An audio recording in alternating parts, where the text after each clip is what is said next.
Alrighty then. Thank you for coming, Youmacon, and welcome to Playing with Power, a Nintendo fan panel.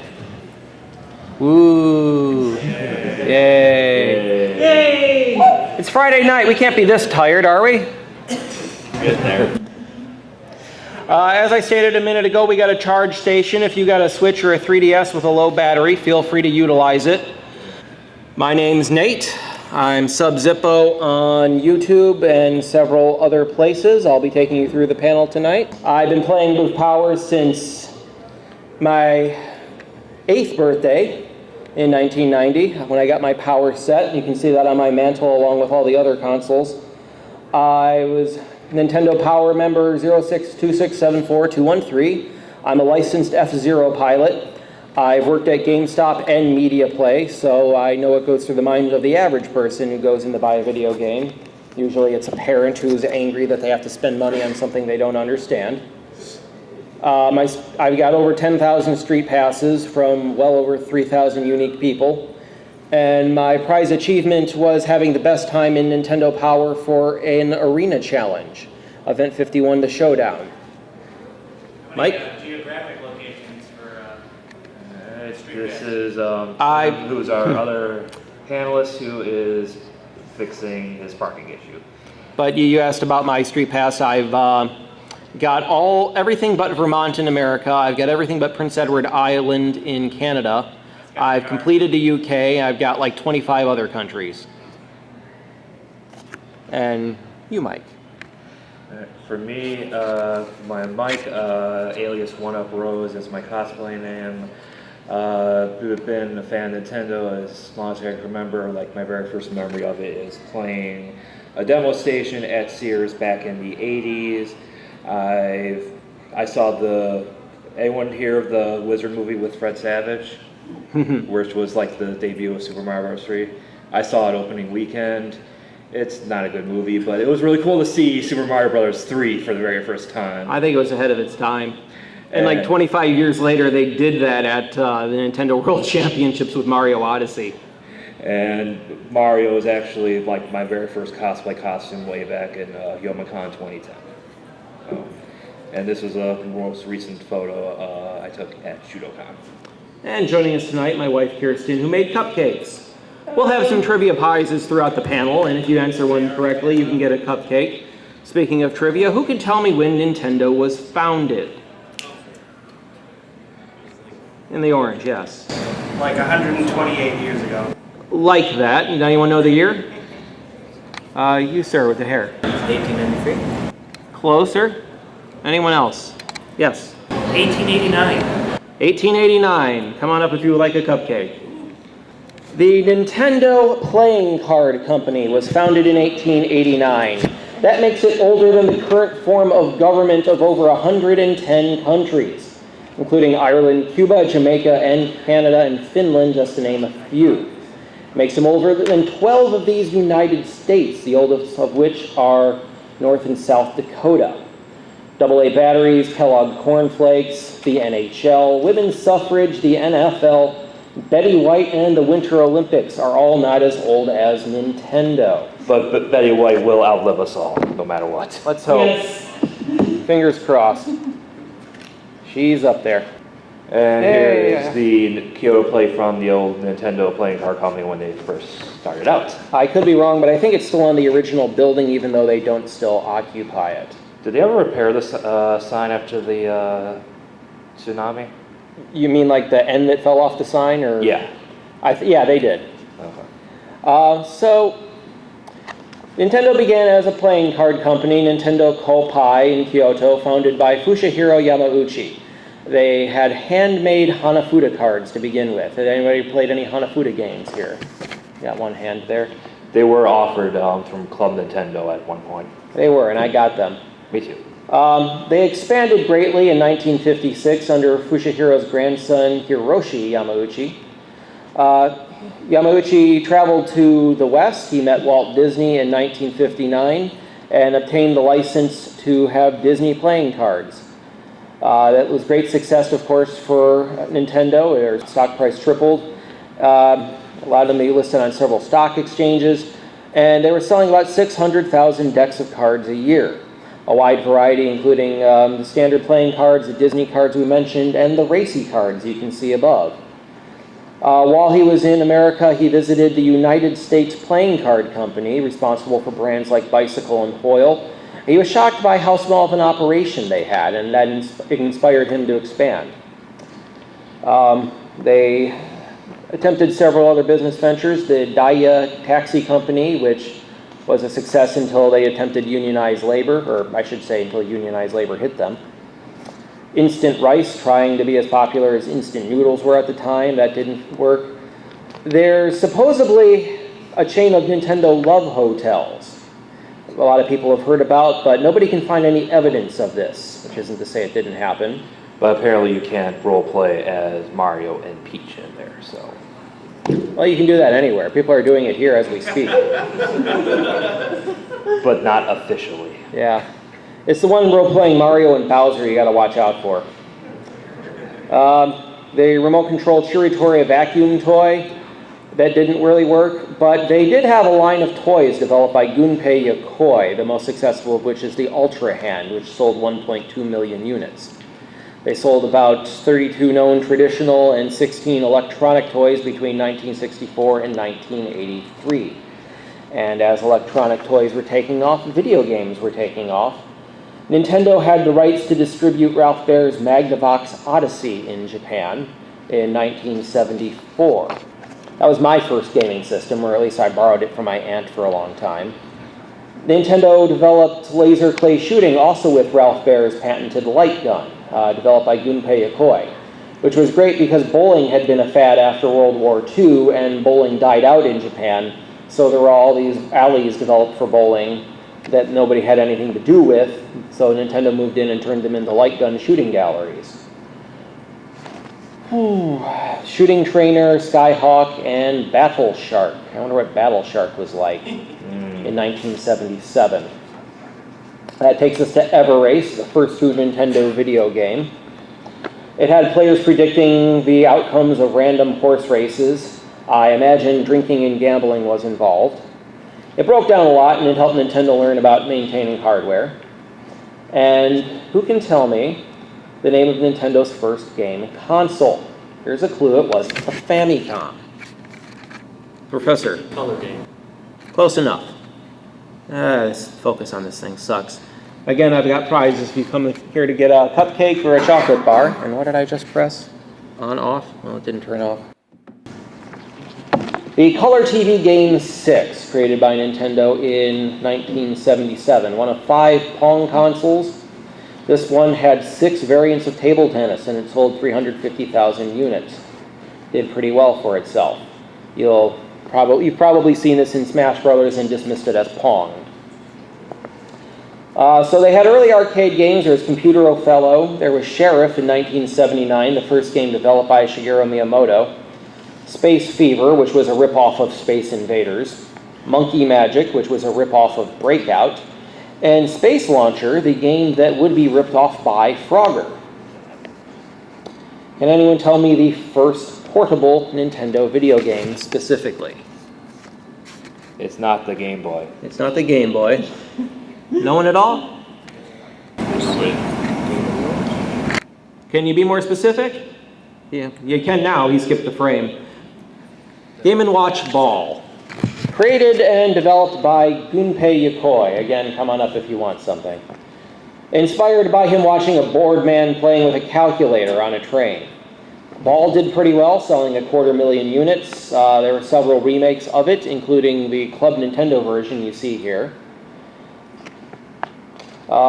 Preceded by Flagman, Vermin, Fire Judge, and some 60 Game & Watch games made between 1980 and 1991. Taking us to Radar Scope in 1979, developed by Hiroshi Yamauchi and Minoru Arakawa. They had hoped this would be Nintendo's big breakout title, unlike anything else on the market. It was not a big breakout title. It was a moderate success in Japan and a complete failure in America. So they've got all these Radar Scope cabinets. They're not moving. Nobody wants them. What are we going to do with them? Do you have any ideas left, Yamauchi? No. Do you, Harakawa? No. Let's give them to that Miyamoto kid, see if he can figure out something he can turn these into.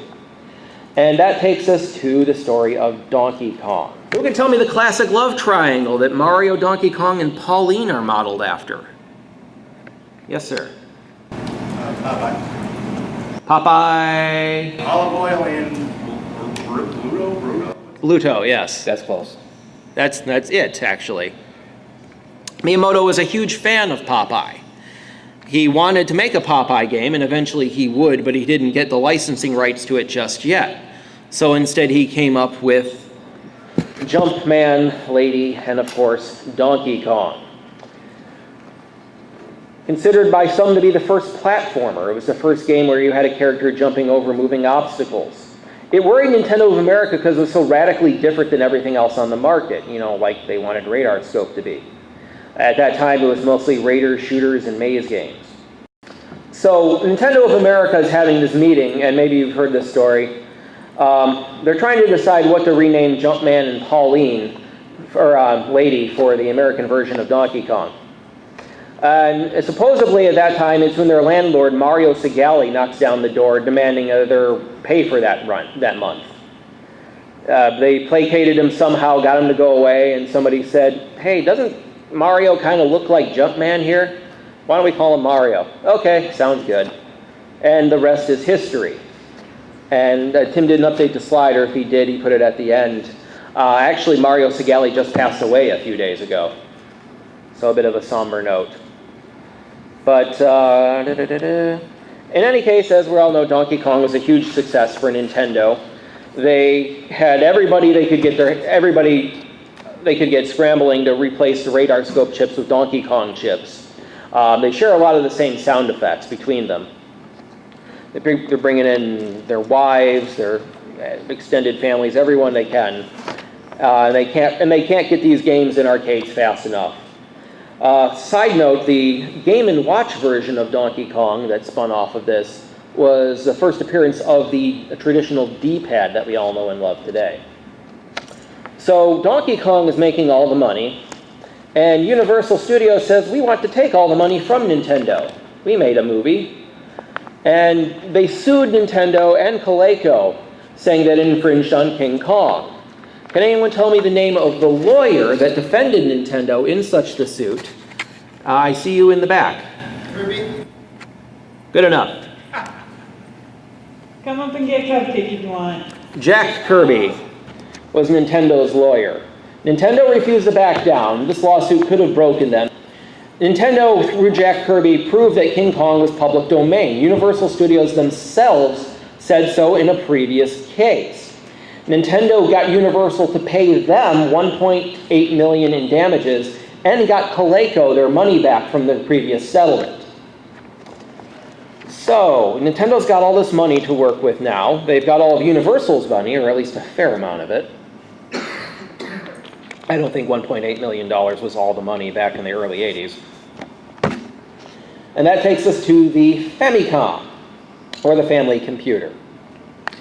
Said to be a secret project intended to eclipse all of its competitors, the Pong consoles and the Ataris, developed by Yamauchi and his team in secret.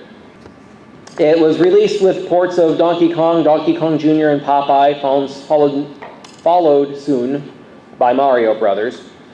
Now, Nintendo had to distance themselves from Atari at this time. Following the video game crash of, I always forget the year, 83? You think by now I would have added that to the notes. People weren't buying video games, they weren't interested in video games.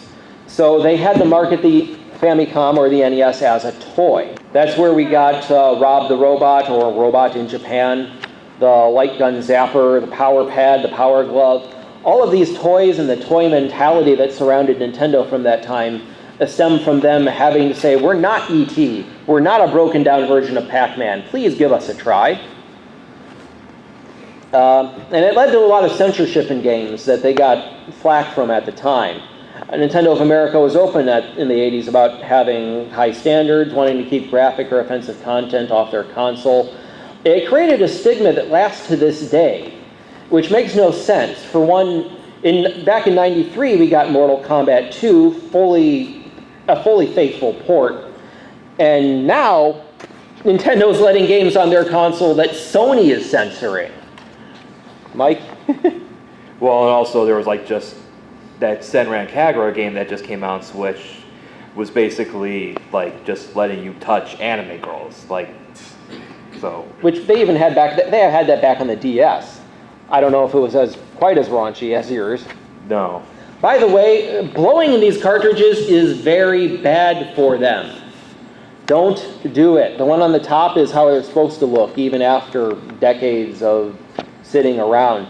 The one on the bottom is what happens if you blow in it every other day for so long. I don't know what the actual statistics is. Simply reseating it is what causes it to work sometimes. Not getting your spit all over the inside of your NES. Bundled with Super Mario Brothers, released to great success in America and Canada. They originally had the promise to buy back any unsold units, but they didn't end up having that problem. They sold really well. We got the Famicom Disk System in 1986 for about $100. It allowed them to have larger games, easier access to save games.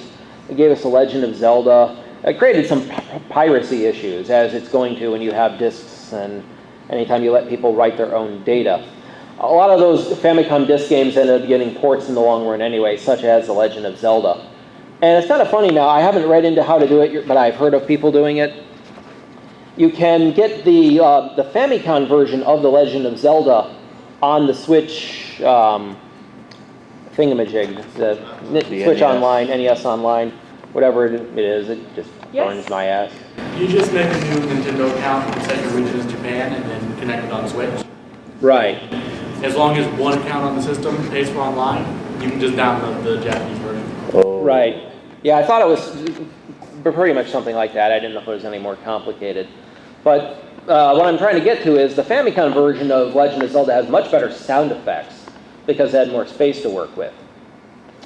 We got the Nintendo Fun Club news time during the span of the NES, 1987, 7 issues that eventually became Nintendo Power. Who here read the Nintendo Fun Club newsletter? Anyone? How about Nintendo Power? Got to be some hands there. Yeah, I'd hope so. Has anyone listened to the Nintendo Power podcast that's been going on the last year? One of the few things I can do at my job is listen to audio streaming sites, so I can catch up on Nintendo Power Podcast and a few other things.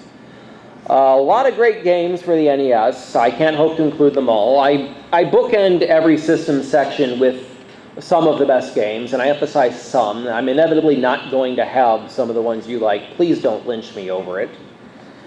Oh, Mario, Zelda, Mario 3, Punch-Out, Contra, some Mega Mans, DuckTales, Metroid, Final Fantasy, Kirby, Metal Gear, Turtles 1 and 2.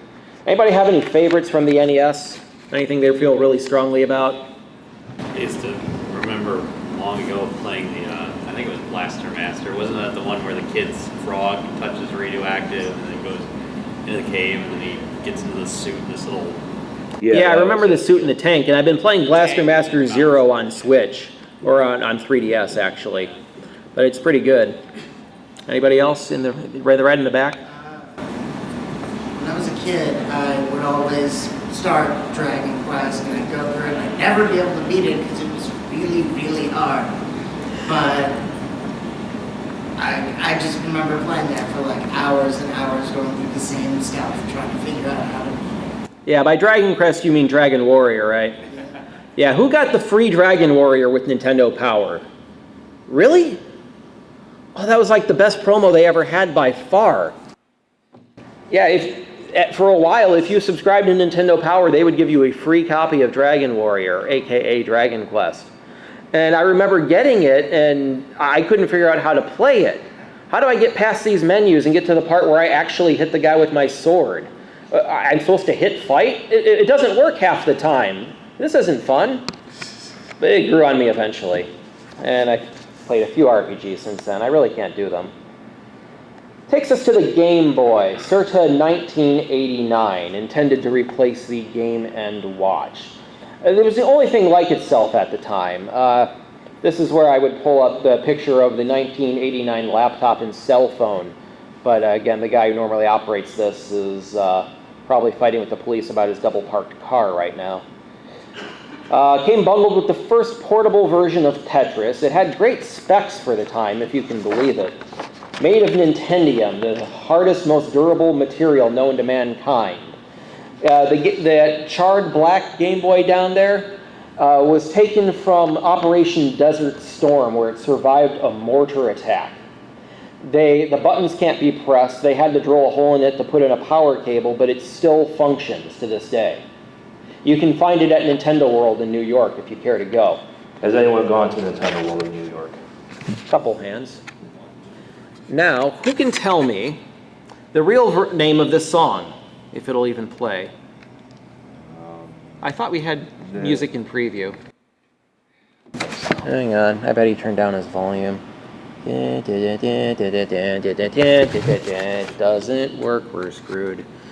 Does anybody know the real name of the Tetris A-Type song? You know the song. No one at all. In the back. Close enough. We got more sugar if you want it. Korobaniki, also known as Peddlers, a 19th century folk song where a man and a woman haggling is used as a euphemism for marriage. Lots of accessories for the Game Boy. My God, so many accessories for this portable system. Yeah, I used to have one of those. Yeah. I love the Game Boy camera. I would take photos all day, and it would just take my teacher off so much. Yeah, I used to have one of those things. Magnifier. Change spots with Mike. Take control of the laptop, would you? Yeah, the Game Boy printer. The Game Boy printer that made 256 by 224 pixel images. Not megapixel, not kilopixel, 200 by 200 pixels in 4-color images. And people still use it to this day. You might find them hooking it up to like a high-end telescope. Okay, now you're sitting out of frame. Change places! Where was I? Lots of silly accessories for the Game Boy we don't have to break down completely. But of course the Game Boy started Nintendo's habit of re-releasing improved versions of portables and portables with alternate shells and skins and different color cases. We had different colored brick Game Boys in 95, the Game Boy Pocket in 96, alternate color pockets in 97. In 97, Japan only got a Game Boy Light. I guess they figured the West didn't need them because we have these big round eyes that can see in the dark. Nintendo teamed up with HAL Labs in 1992, giving us Kirby's Dream Land. Nintendo supported HAL Labs when they were $45 million in debt. And this ultimately led to them being a subsidiary of Nintendo, the relationship they have with Masahiro Sakurai, and the Kirby games and the Smash Brothers games we all enjoy so well because Nintendo is willing to invest in this company. Lots of great games from the Game Boy. The Pokemon line, first and foremost. When the Game Boy is on its last legs in 96, they come out with this. It sells like hotcakes. So I don't have to explain. Does anyone here not know what Pokemon is? I don't know what Pokemon is. You don't? Yeah. It's basically like anime dog fighting. Pokemon, of course, has the Guinness Book of World Records best-selling RPG of all time title. Lots of great games for Pokemon. Zelda Link's Awakening, my favorite Zelda. Several Pokemon, Mario Land 1 and 2, Wario, Tetris. Donkey Kong 94 is very good. If you get the chance to play it, I think it holds up to this day. We've seen remakes of Metroid 2.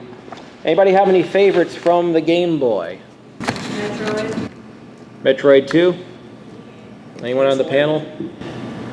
Yeah, Link's Awakening is one of my favorite Zelda games. Yeah, I wish we get a modern remake of Link's Awakening on like the Breath of the Wild engine or something. Actually, the very first RPG I ever played was on Game Boy. It was Final Fantasy Legend 2, which actually wasn't a real Final Fantasy game. It was Saga, but was like rebranded Final Fantasy to appeal to the Western audience. But it was like my very first RPG. I just loved it, and that's how I fell in love with RPGs. Toward the back. On top of what was already listed up there, Dragon Quest III, and a game that a lot of people probably haven't heard of called Warlock, which is kind of like a Warcraft clone.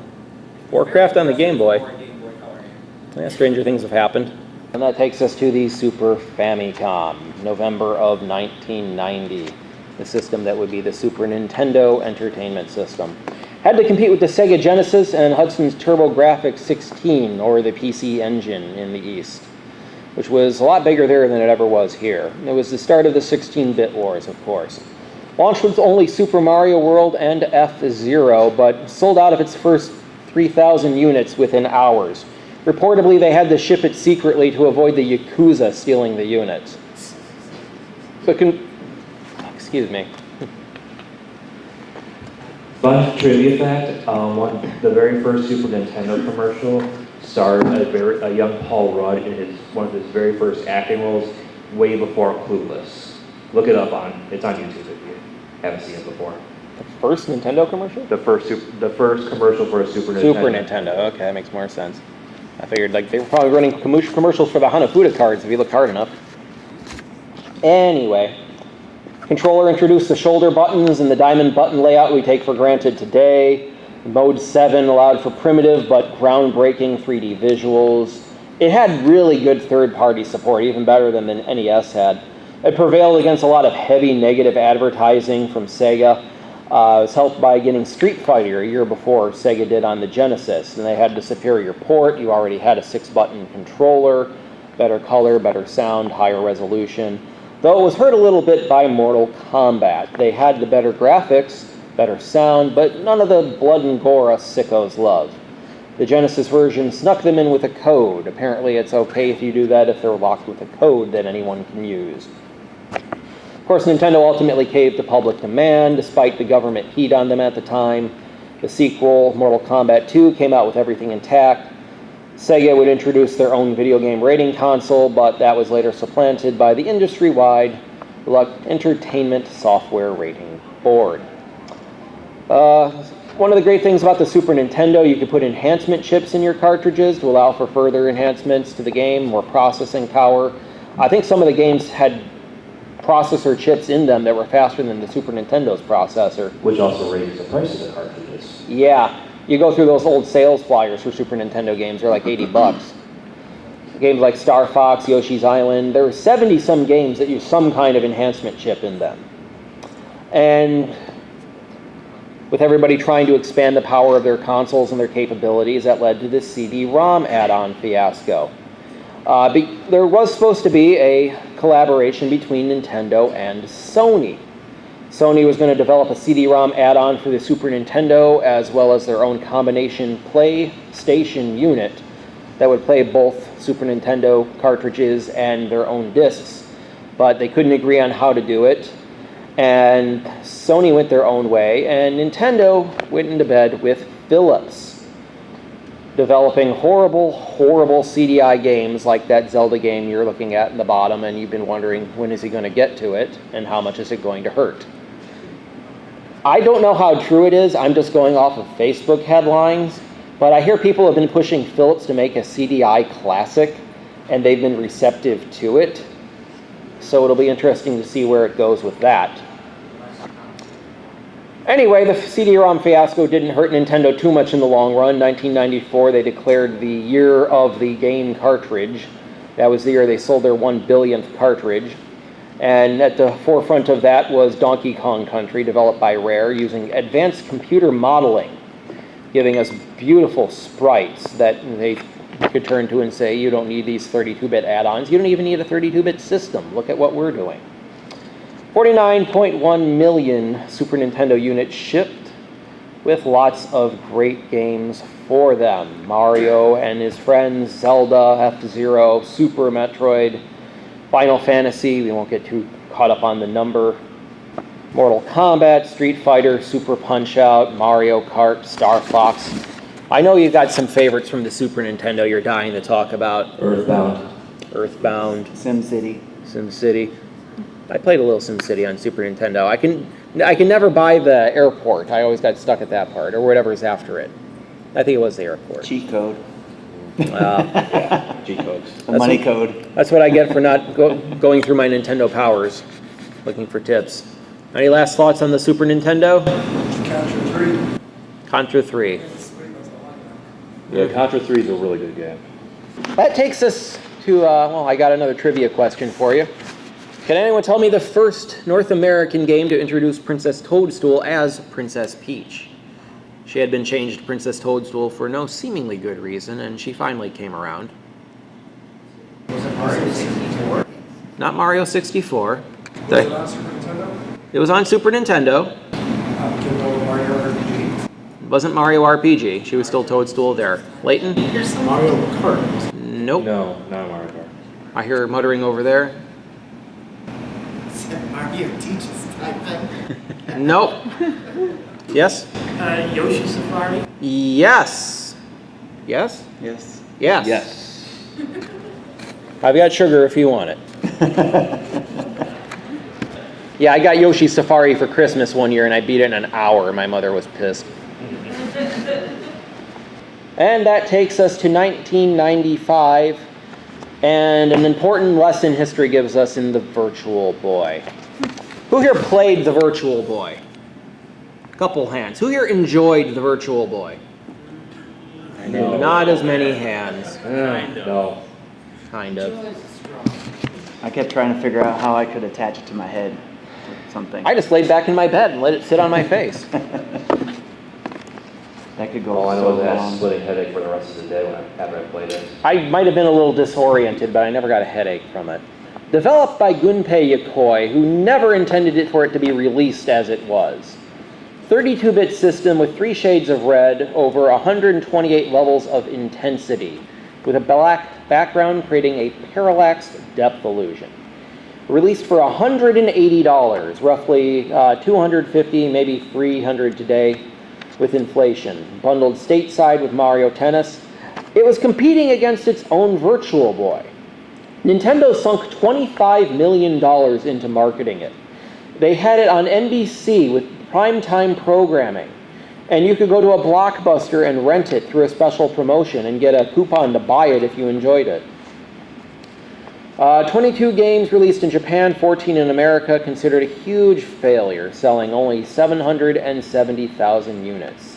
As Mike mentioned, said to cause headaches and be uncomfortable to play. Believed to be the reason why Gunpei Yokoi left the company, which he denies. Nintendo quietly killed it off in 1996, about a year later, leaving dozens of undeveloped games, some of which were leaked. And fun thing about the Virtual Boy, it has an active homebrew community. One thing I glossed over is that Nintendo deliberately withheld dev kits from third parties because they didn't want there to be a flood of crappy games for it. In the end, there was not a flood of anything for it. I think 30 tops. But it had potential. There's a pixel-perfect version of Street Fighter 2 you can get for it on the homebrew community. I haven't gotten to actually play them myself, but the screenshot sure looked good. And I remember it having a fair frame rate. I would love to try these sometime. Anyway, after the Virtual Boy, who can tell me the first game where Mario is voiced by his current voice actor, Charles Martinet? I believe it was Mario's Fundamentals. Close, no. Yes? Now is it Mario teaches typing? Now it is Mario Teaches Typing. I didn't want to give it away. Hey, about the Virtual Boy, is it that cartridge-based? Yes. Yes. Where did the cartridges go on that? I think it was in the top. Yeah, there was like I think there was like a slot either on the top. Yeah, I think it's that gray slot. No, the gray thing. No, I think No, it those was are below those the- are depth. The eye goggle thing. I honestly don't remember. Yeah, I don't remember either. Yeah, I just played it at what was that convention, dear? Was that Glass City Midwest? Yes, it was Glass City. Yeah, there was guys with a whole bunch of video games, and they had a Virtual Boy at Glass City Midwest. I got to play Telero Boxer on it. I remember when they announced ARMS, I was excited. Oh my God, it's a secret sequel to Telero Boxer. I said the same thing. Yeah. One good thing that did come out of the Virtual Boy was the shape of the controller. It's very similar to the Yeah, they learned a lot from the Virtual Boy, no matter how much money they lost on it. Innovation requires risk. Anyway, that takes us to the Nintendo 64 in 1996. Codenamed Project Reality, developed in conjunction with Silicon Graphics. It was Nintendo's first system to use the same name internationally, only a 3-month discrepancy between the Japanese and American releases. It was intended to parallel arcade hardware. It was stuff used by Rare, Killer Instinct, and Midway as Cruisin' USA. Although, actually, when those arcade games were made, the specs for it were largely undecided. Those are just glorified computers with the Nintendo Ultra 64 logo on them. Yeah, there's actually a Killer Instinct arcade machine in the game room, and if you go play it, let the demo video play, it says like coming soon to the Ultra 64. Yeah, nothing gets dated quicker than an arcade machine. You think they'd update the chips? Maybe they plan to. Anyway, it alienated a lot of developers who wanted to move on to discs. Nintendo, of course, stuck with cartridges, and there's a lot of pros and cons to each side. The cartridges were a lot faster. You could easily have battery backup. They were a lot harder to pirate. On the flip side, they only held about 64 meg. They had to be ordered through Nintendo, which could make them expensive.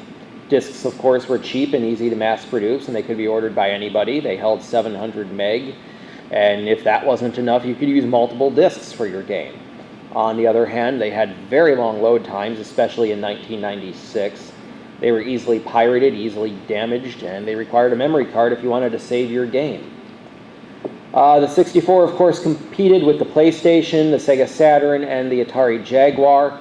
It had true 32-bit graphics. It was the first true 64-bit system. Atari would debate that with their Jaguar's two 32-bit processors.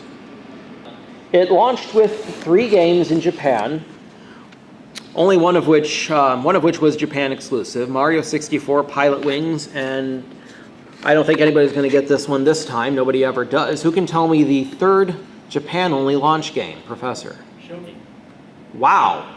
And also, it was an online game. You could connect it to Ethernet, to a phone cord. If I knew that, I forgot it. Feel free to take some sugar. Have you been to my panel before? Has anybody else been to this panel before? I just collect N64 and Nintendo DS. Wow. I've been doing this panel on and off for like 5 years. You're the first one to get that. I've tried to get an actual copy. They're very expensive. I can imagine. Good job.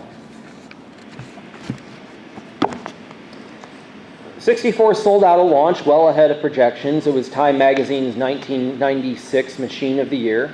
It received praise from Popular Mechanics. It was the first game system with 4 controller ports by default, and it would spawn dozens of party games as such. I have a fun story I like to tell about it. So I'm in my college dorm room in 2000, 7th floor Troutman Hall at Central Michigan University. 64 is pretty popular, Mario Kart, GoldenEye, what have you. My birthday rolls around in April, and some guys have an idea they're going to pull a prank on me for my birthday. They go down to the pawn shop. They get a 64 there. The guy just gave it to him. He didn't even think it worked. Turned out it did. They take it to the dorm room. They replace it with mine. One of the guys goads me into a game of Mario Kart. He's trash talking the whole time, trying to act tough. Of course, I beat him. So he grabs the thing. He runs down the hallway with it. I chase after him. He throws it out the window.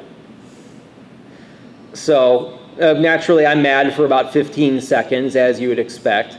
Then everybody else comes out from around the corner. They've got a camera. They've got my 64. Here you go, Nate. It's just a prank. Surprise. Happy birthday. Ha ha. And I got my initials carved in the bottom of it. I know it's mine. I'm okay. So we go down to inspect the wreckage. The front corner of it, the round part, had completely shattered, but the rest of it seemed to be intact. Take it upstairs, hook it up. The thing still works. We throw it out the window 2 more times just for fun. Second time, the sound is a little garbled, but it still works. Third time, it still works just fine. For all I know, the darn thing is still in use to this day. So yeah, Nintendium, don't underestimate it. 64 was criticized for having a small game library, though it had a very high percentage of good games. You can find 64 games on GameRankings.com with an 80% or higher, one of which, of course, is Ocarina of Time. I hope everybody here has played or watched or otherwise been exposed to Ocarina of Time. Lots of great games. Mario 64, Mario Kart, your Mario Parties, GoldenEye, Perfect Dark, Banjo-Kazooie. People still want him in Smash, even though he's under Microsoft's umbrella now. Pokemon Puzzle League, part of the Panel de Pon family, I absolutely adore. Any fans of Panel de Pon, Pokemon Puzzle League, Puzzle League? A couple hands here. Should play you guys sometime. Anyone have anything to say about the 64? Leighton. Mischief Maker is the best 2D platform for the console. It was pretty good. Behind you. Rayman 2 is also pretty good. Okay. Rayman. Guys? More in the back? Playing Star Fox 64 and putting in the rumble pack for the first time was pretty awesome. Yeah, it made it awfully heavy, but you can just put it on your lap. Yes? As far as Ocarina of Time is concerned, I have it on the 64, twice on the GameCube, the Wii, the 3DS. I mean, that game is just so good, you can not buy it every single time Nintendo puts it on. Yeah, I got both the GameCube promo discs, but I didn't pay for them, strictly speaking. Yes? N64 is actually the first video game, this was back when I was a teenager, that I purchased myself as opposed to having a relative buy it for me. And I sat there, I did jobs, people were out, worked in a retail store to buy it. And Yeah. The first one I was able to shell up, buy a brand new one, take it home, had the first two games was GoldenEye and Ocarina of Time. Yeah, same. I saved up money working for my dad's TV company. That's why I got the cameras. It's one of the few things I know how to do is put together a passable video presentation. And I remember getting it. My aunt took me to Toys R Us, and I had it seat belted in the back of the car. Little did I know it could take a lot. It could take a lot of punishment. And that takes us to the Game Boy. Oh, yes. We could talk about 64 all day, I bet. Yes. The 64 also had the weird cartridge delay that was used in Banjo-Tooie to unlock stuff by switching from Kazooie and Tooie. It was just weird. Yeah, they tried to implement a feature where you could be playing one game, you could hot swap the cartridges, and you'd unlock content or something. But in the end, they couldn't make it work. Yeah? Did any game ever actually use the hot swap feature? No, they couldn't get it to work, like I said. In the red shirt. It kind of gets a bad rep for being like an extreme collectathon, but I really enjoyed Donkey Kong 64. You're right about the collectathon thing. That really did turn me off to it. And I should probably go back and revisit it, because everybody says it's good, but I just got overwhelmed with it. The same with Jet Force Gemini. It's too much to do. That and I blew up the fuzzies accidentally one time. I remember I came out from this tunnel, I turned around, I happened to be carrying a bazooka. I see motion in the distance, so I don't even think about it. I pull the trigger, and as I see the rocket flying toward them, I see these happy little fuzzy guys I'm supposed to be rescuing waving hi to me. And then they just explode, and I feel so bad. And I just couldn't go on with the game. Traumatized. I was shamed. Any more comments? Yeah. I remember being a kid and just, I was a sucker for being able to talk to Pikachu because I was, 8 years old and like, hey, Pikachu's listening. We all Yeah. love Pikachu. I rented that, and I was playing. I yelled at him at one point, and he never forgave me for it. And I only had a couple days with it. I couldn't make it up to him in time, I guess. But we better move on to the Game Boy. Actually, I have a follow-up please. to Virtual Boy on that where the cartridge goes. So if you're holding it like this, the cartridge goes underneath the bottom and the front. Had to go somewhere. Game Boy Color in 1998. It was in color. Still no backlight. Better specs though. Backwards compatible. Let you use Super Game Boy Color palettes. A lot of games got Game Boy Color remakes. And I guess it's a moot point now that Nintendo's trying to bury the Virtual Console, but it used to kill me. Games like Donkey Kong 94 and Tetris, these are games with color remakes, and they wouldn't release the color remakes. They were selling the obsolete versions. Can anyone tell me, in the Electric Tale of Pikachu manga, what did Ash name his Pikachu? Richard? It was Pika, wasn't it? No. It was more elaborate than that, yeah. Sparky? Nope. You're thinking of one of Ash's rivals. Anyone else? Any wild guesses? Other than Sparky? Electro Zapper 9000. No. The Zappy boy. My mother has one of those, though. Was that too much for this panel? You ready? It's innuendo. Ready? Yeah, I guess we'll just punt. All right. Jean-Luc Pikachu.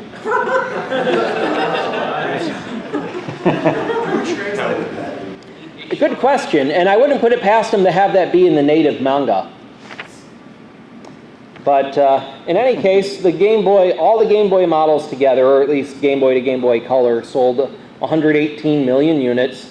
Lots of great games exclusive to the Game Boy Color, the debut of Shantae, Pokemon, Zelda Oracle of Ages and Seasons, Kirby's Tilt and Tumble, I think was the first game with a gyroscope in it. Any strong opinions about the Game Boy Color? Yes. The Game Boy Color ports of Dragon Warrior 1 and 3 actually made them playable. Mm-hmm. A lot of stuff that was improved. Yes? It is so much better when you get like an AGS 101 screen with it. Mm-hmm. It's just so much better with the battle. Oh, yeah. Yeah, when you get to the Game Boy Advance, we're getting to that. But I remember like playing the Super Mario Bros. Deluxe port on Game Boy Color. It was just so hard because it wasn't the whole screen on the NES. It was just only part of it, so it made jumping a lot harder. In 2001, we got the Game Boy Advance, glorified portable Super Nintendo. Still no backlight, but it had better specs, lots of ports, shoulder buttons, the first time for the Game Boy, backwards compatibility with the previous generation of Game Boy games. The e-reader, everybody remember the e-reader, letting you letting you scan glorified barcodes to load small games. I used it the most for Super Mario 3. The advanced. I remember playing some really awful Mario Party game with it with my friend. And part of the game was, if you don't have the e-reader, just flip a coin. Hey, let's play coin flip. Let's get together, have a few drinks, and play flip a coin. And then that takes us to 2003, the Game Boy Advance SP. It finally has a backlight! Yay! And no headphone jack! Wait, what? Yeah, no kidding. Yeah, ahead of its time. I'm glad Nintendo doesn't try to be Apple too hard. Just turn the volume really low and put it close to your face. It's very simple.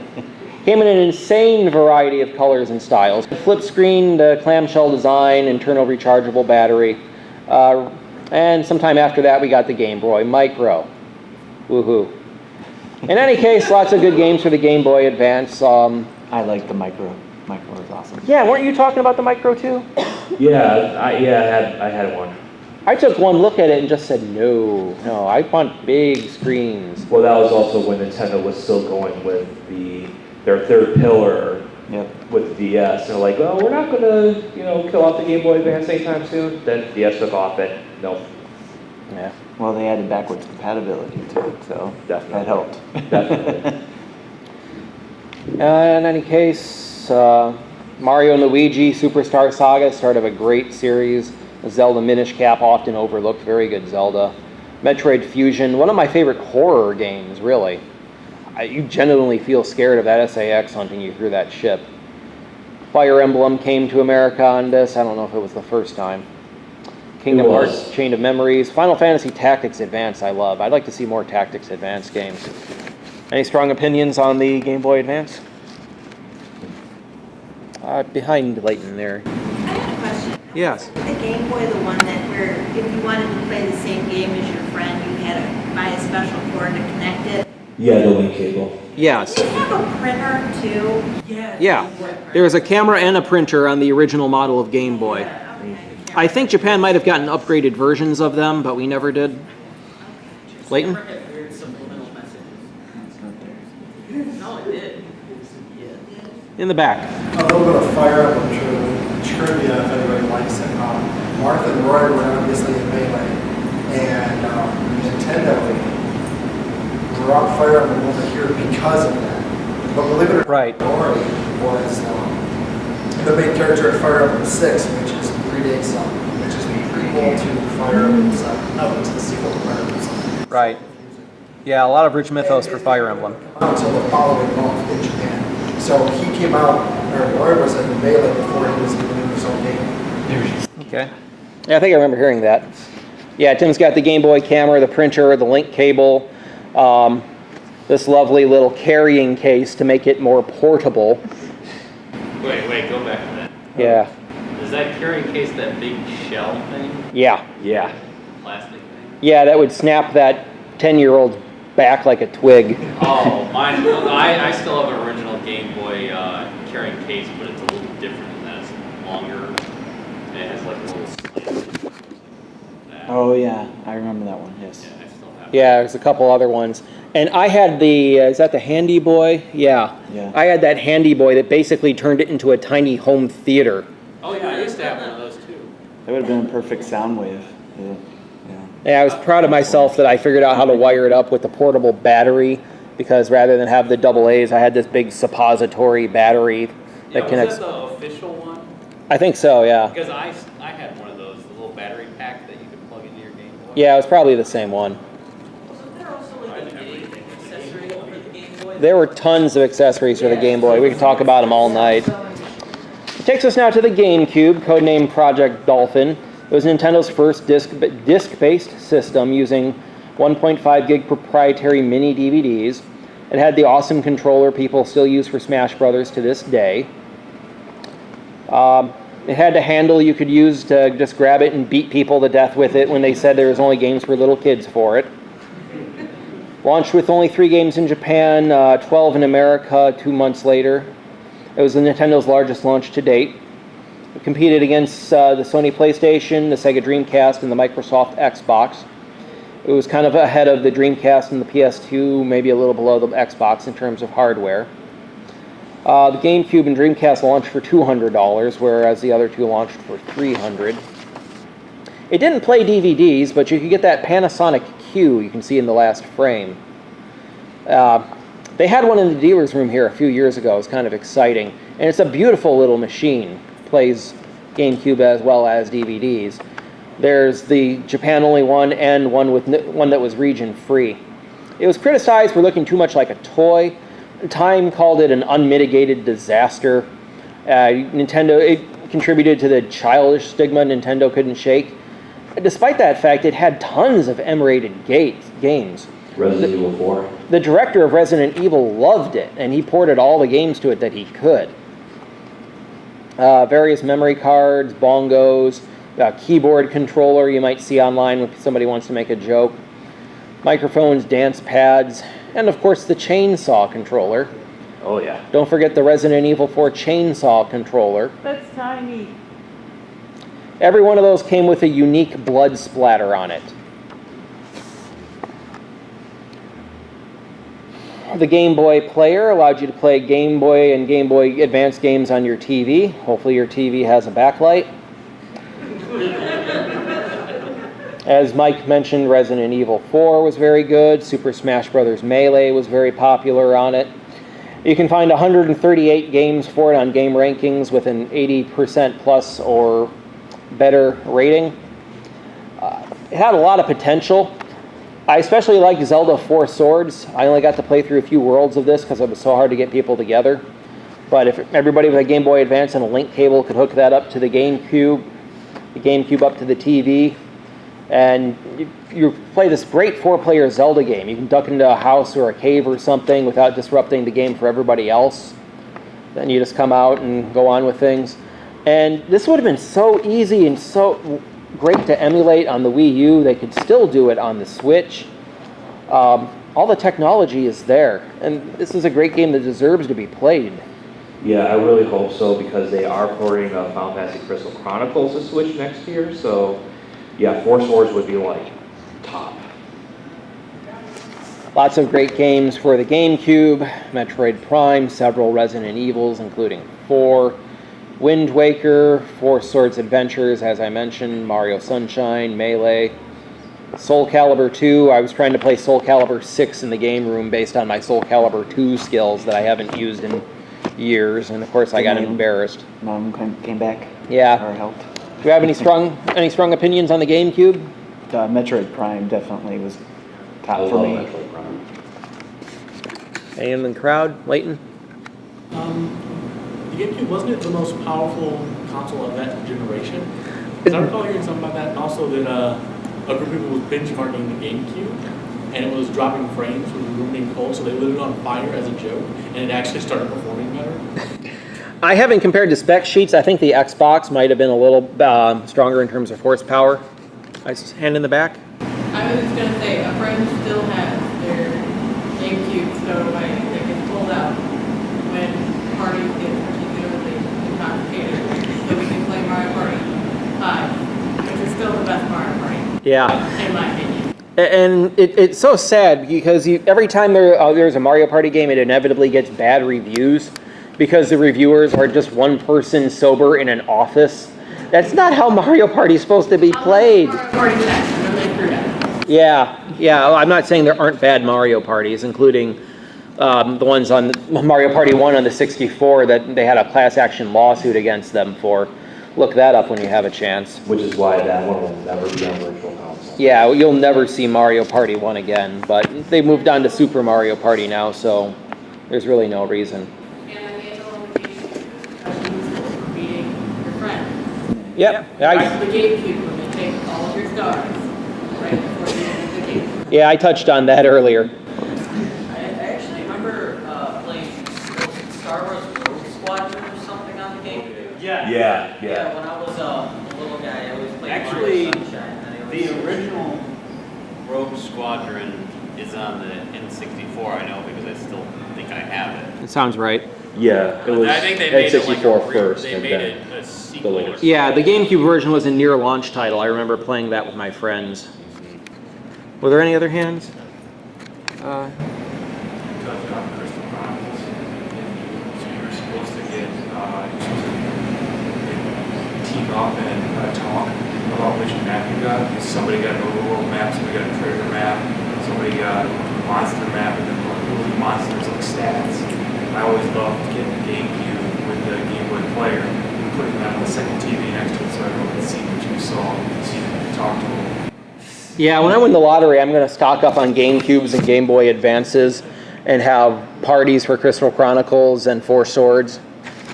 They have like each screen is going to be like a 65-inch TV.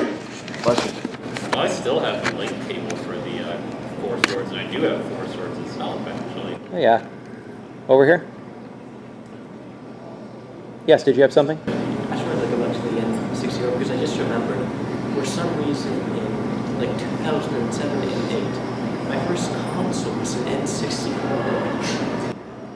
Better late than never. I don't know why, but that's what they got me. And it wasn't even long lasting too because it got taken away a few months later.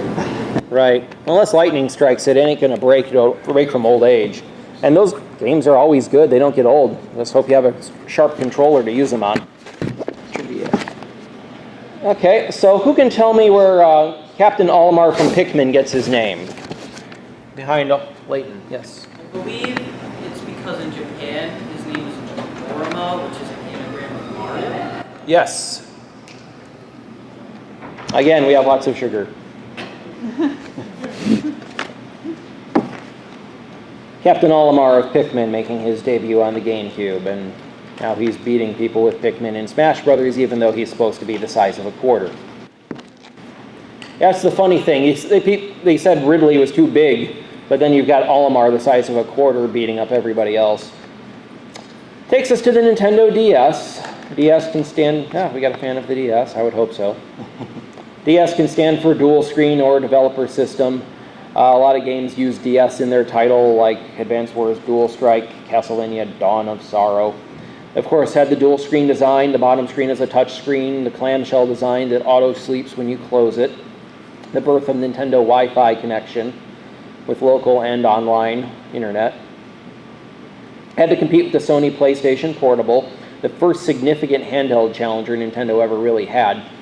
Continued Nintendo's minor trend of updates, like with the DS Lite, the DSi, the DSi XL.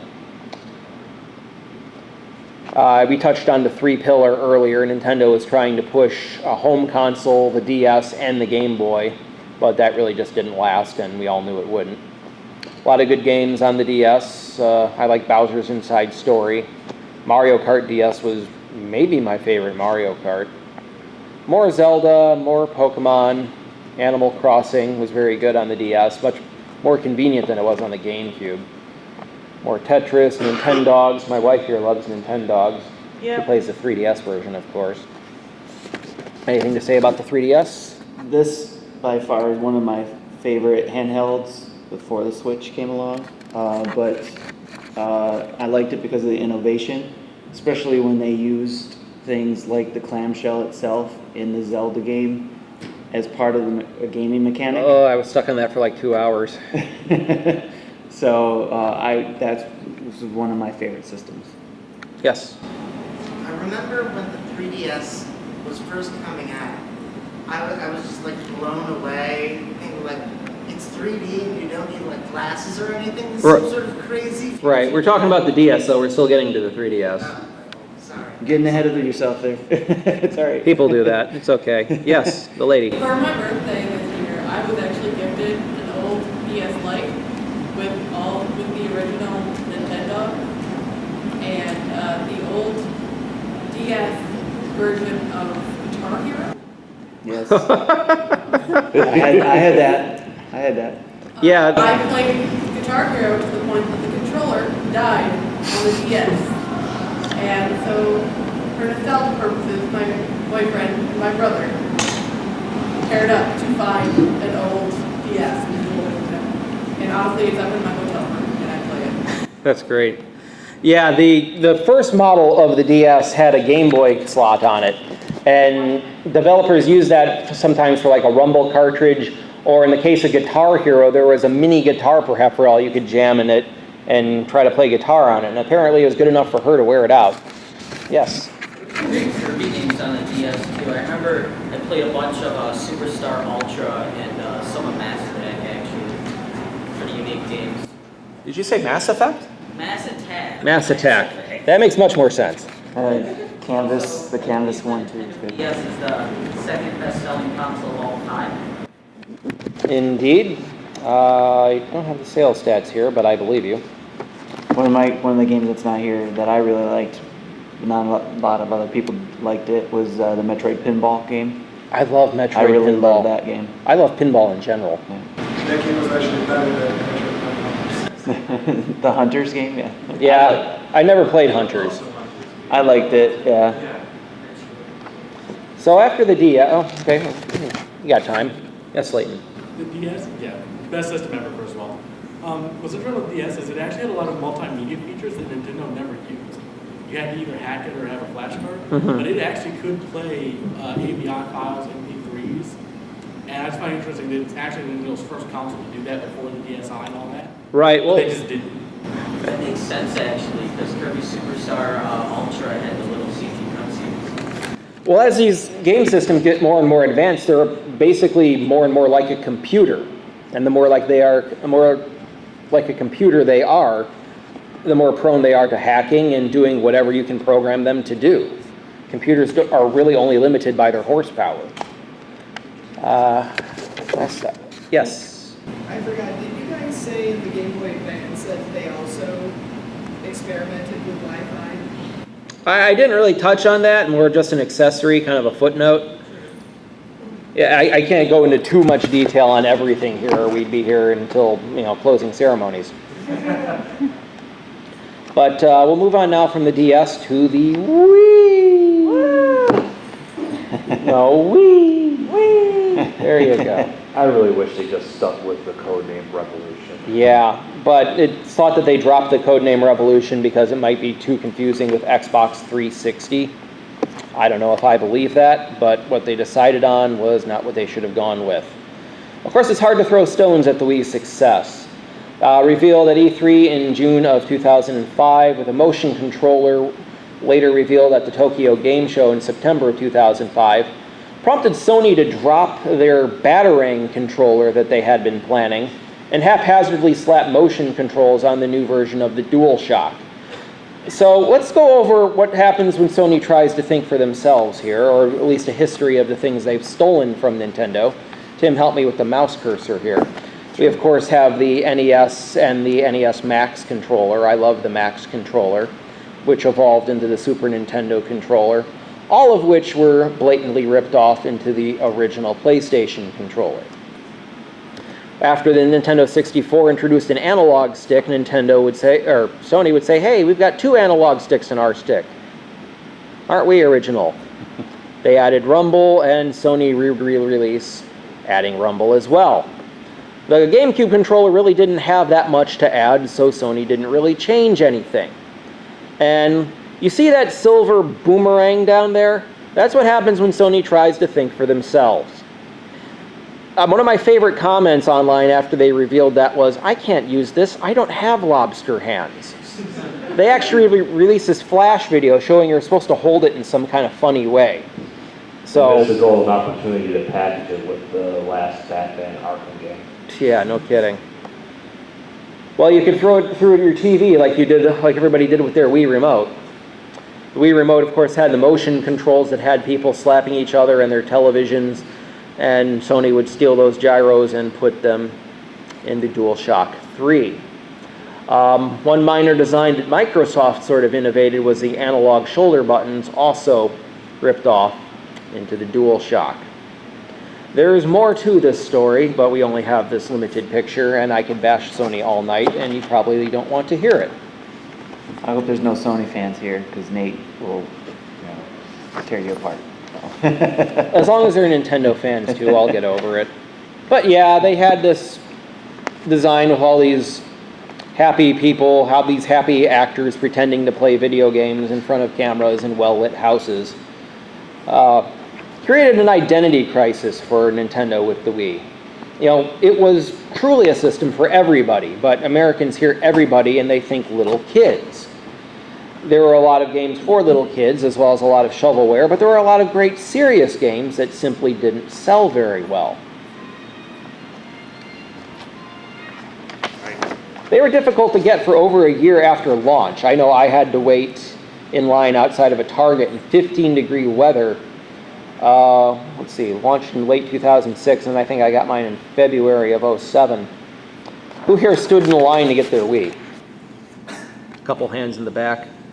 I got lucky, they were putting them on the shelf at the time we were in Target. That's lucky. I actually had mine shipped from Circuit City, like launch weekend. Wow, Circuit City, and they were still around. Yes? My dad waited in line apparently at very, very early in the morning to pick up a Wii as a present from my brother and I. And my brother had gotten suspended from school that same day. Oh. And my mom made my dad take it back. So you lost out. That's terrible. Oh, don't get me started on parents in video games. That's another panel. Yeah, it's another panel. We had the Virtual Console, allowing you to play NES, SNES, 64, Genesis, and TurboGrafx 16 games. That was pretty lit when they announced that. The debut of the Mii avatars we're still using to this day, even though they've dropped the Wii line, bundled with Wii Sports, of course. Difficult to get. Marketed toward casual gamers and non-gamers, Identity Crisis. Motion controls and controller port led to a lot of accessories, like the nunchuck, the classic controller, the Wii wheel, the Wii zapper, the balance board. Several incarnations of controller jackets and wrist straps that were gradually more durable as people kept throwing them through their televisions and knocking themselves out with them. Yeah. And a lot of dumb accessories. Do we have them in the slideshow? No, we took those out. Okay, just as well. 480p, 16:9 graphics, not true high definition, believed to be vastly behind the 360 and the PlayStation 3 in terms of horsepower. Outsold them both regardless. Still had really good looking games, I think. It was ripe for homebrew and hacking content. Who hacked their Wii? Couple hands. It was easy to modify it and to make it play backups of games that, of course, you own. It was funny, Nintendo said it couldn't play DVDs without a hardware revision, but of course hackers made it play DVDs, as we were saying about all the changes people make to the games. It sold 1.1 million units, lots of great games for it. Zelda Twilight Princess, Skyward Sword, Mario Galaxy 1 and 2 I love, Metroid Prime 3 was great, Smash Brawl. I must be the only one who liked Smash Brawl. No, I don't. I love it. Good, good. Yeah, Subspace Emissary was great. Just Tatsunoko Catcom, Sin and Punishment. Williams Pinball Collection is great if you can pick that up. You don't know Jack, you can pick that up out of the bargain bin. We still play that at parties sometimes. And who can tell me what annual game series still publishes on the Wii to this day? The green shirt in the back, we haven't got you yet. It's Just Dance. Yes. Get some sugar if you want it, and then Just Dance it off. Just Dance still publishes on the Wii to this day. Any strong opinions on the Wii? Anything I didn't touch on that deserves touching on in the back? Heroes. If you guys liked Killer 7, what's the other one? I can't remember. But No More Heroes 1 and 2, and hopefully this third one. Some of the best games on the Wii. Yeah, what's his name? I should know. Suda51. Suda51, yeah. Is that the guy's name? What he goes by? Yeah, that's what okay. that Yeah, is. I thought that was like the development company. That makes sense. Grasshopper. And that takes us to the Nintendo 3DS. Who's got their 3DS with them? I would hope everybody, but I know better. Oh, I forgot it at home. Who's been street passing? Lots of hands. Pretty much everybody who brought their 3DS, and good, that is the right answer. Competing not only with the PlayStation portable line, but with the growing popularity of smartphones and cheap, simple games. 3DS launched in early 2011. Auto-stereoscopic glasses-free 3D with a slider to adjust the depth. Nintendo insists that children under 6 shouldn't be allowed to use the 3D. You should take that warning and throw it right in the garbage. Medical professionals, the American Optometric Association, say not only is it not harmful to children, it can be useful for testing for depth perception problems early in life. It greatly improved on the DS's design with the circle pad, SD cards, the dual outboard 0.3 megapixels, and the gyro sensor. Street Pass and Spot Pass we touched on already. The Street Pass Mi Plaza coming bundled with it. Who's beaten Find Me? And Find Me Too, and good. Yeah, Find Me is fun. Even my wife has beaten Find Me. You don't have an excuse.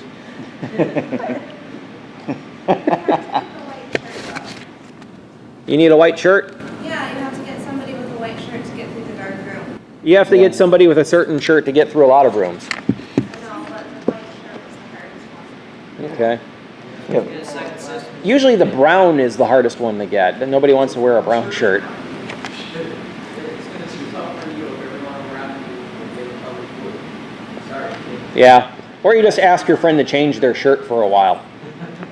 I had like a new model and an old model, and I could get tags off the old model after a while. That was useful. Of course, you can use the pedometer and play coins to buy people to help you in Find Me, as well as other games. That is to encourage you to take it with you everywhere. It had a very weak launch. It launched for $250, which Sony was matching with the Vita. In response, they dropped the price to $170 just 4 months afterward, which led to a gigantic increase in sales. To try to make it up for the people who actually spent the $250, early adopters were given the Ambassador program to download NES and Super Nintendo and Game Boy games. I see some hands here. Good for you. I waited. And I saved money, and I emulate those games on my computer now. Lots of models, the 3DS XL, 2DS, lots of models. Still alive over 7 years later. For some reason, they're making games not in 3D anymore, though. Does that bother anybody besides me? I was happy they did the Samus game. Yeah. Still in 3D. I'm glad they're doing it with Luigi's Mansion. Luigi's Mansion on the GameCube was actually mastered in 3D with 3D hardware. But it was supposed to get like a attachment to the GameCube that just never happened. So they would have actually removed the 3D programming rather than program it in the first place. Lots of great games on the 3DS. 3D Land, Kid Icarus Uprising, Link Between Worlds, Resident Evil Revelations, your Fire Emblem, your Pokemon, Luigi's Mansion. We could probably talk about this all night, probably give it its own panel. What do you guys think? What are your favorite 3DS games? This overall, again, She starting dives from for the mic. DS to 3DS is one of my favorite systems of all time. So. Mm-hmm. I am absolutely loving Animal Crossing New Leaf and Pokemon Sun and Moon. She refuses my help in New Leaf. I don't get it. I like to play on my own. I guess. Mike? Fire Emblem Awakening is like my favorite 3DS game. Fairy? Fairy, you had something? Blue Fairy? Oh, do you have a box of chocolates in your leaf? Because I need one. It's the last item in the island that I need. I do not know. Does anybody have it? Please, somebody tell me you have it. I might. I haven't touched my game in like 2 years. Is it the one that's shaped like a heart? Yeah. Talk to me after the panel. I can probably hook you up. Yeah, Kirby's had some really good outings on here. Almost serious games, more challenging and beefier than a lot of Kirby games. The Planet Robot game was really good. Planet Robot was Star great. Allies is like good, but you can't beat Kirby during the God Edition. Yes. Which game? I think Tales of the Abyss was a decent port. Okay. Tales of the Abyss. Leighton? You mentioned emulating games earlier. Mm-hmm. I will always say there's the 3DS, specifically the new 3DS, is the best handheld emulator in the world. Oh yeah, it's great when you hack it open. Hopefully you don't get banned like we did from Nintendo's online. I have not yet, fingers crossed, but it can even go up to Nintendo DS now, running right off the SD card. I was able to take the online key off of my old 3DS and put it on my new 3DS, but I couldn't do anything to help her. I probably could if I looked into it, but she doesn't go online anyway, so it doesn't really matter. Yeah, I had to buy her a 3DS to do that because my first one got banned. Yeah. So I bought a semi-broke one where only one screen worked. Yeah, it's a good way to do it. Yeah, another hand. Another hand in the back? Yeah. It gets a lot of flack for sort of killing the franchise, but I actually really enjoyed a Paper Mario Sticker Star for the 3DS. You are one of few, but more power to you. I like the where they brought the two series together, the Mario, Luigi, and Paper Jam. Paper Mario. Jam. That was really Yeah, good. I like that one. I'll have to play it. That's some good endorsements. And that takes us to the Wii U. That name. I groaned so hard when I heard that name. I knew it was going to fail because of the name. Who was the last president of Nintendo? Not the guy who died. The guy who preceded him. Yamauchi. Was it? No, it wasn't. Yeah, it wasn't a Yamauchi. Yeah, it was Yamauchi, Kawashima. Kawashima, yeah, I think he was outspoken against the name.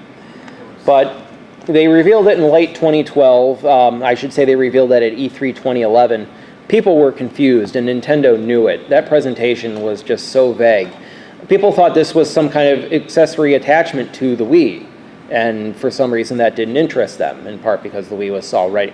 The Wii was obsolete when it was new, so adding on to it didn't really appeal people, which wasn't even a factor. I think Reggie took it on Jimmy Kimmel Live, and Jimmy Kimmel was confused by it. Anyway, it had the 6.2-inch touchscreen gamepad, allowing for enhanced gameplay, asymmetrical gameplay, and gameplay without a television. Journalists were talking about having layovers in airports where they just found an outlet, plugged it in, and played their Wii U while they were waiting for a flight, just in some bench somewhere. Finally, in HD at least, you got to give it that. Continues to use Wii hardware, discontinued GameCube's backward compatibility though. Eventually we got the adapter because everybody wanted it for Smash anyway. Lots of early support and excitement from developers that quickly died off. It was released in 2012, as I said, late 2012, a year before the Xbox One and PlayStation 4.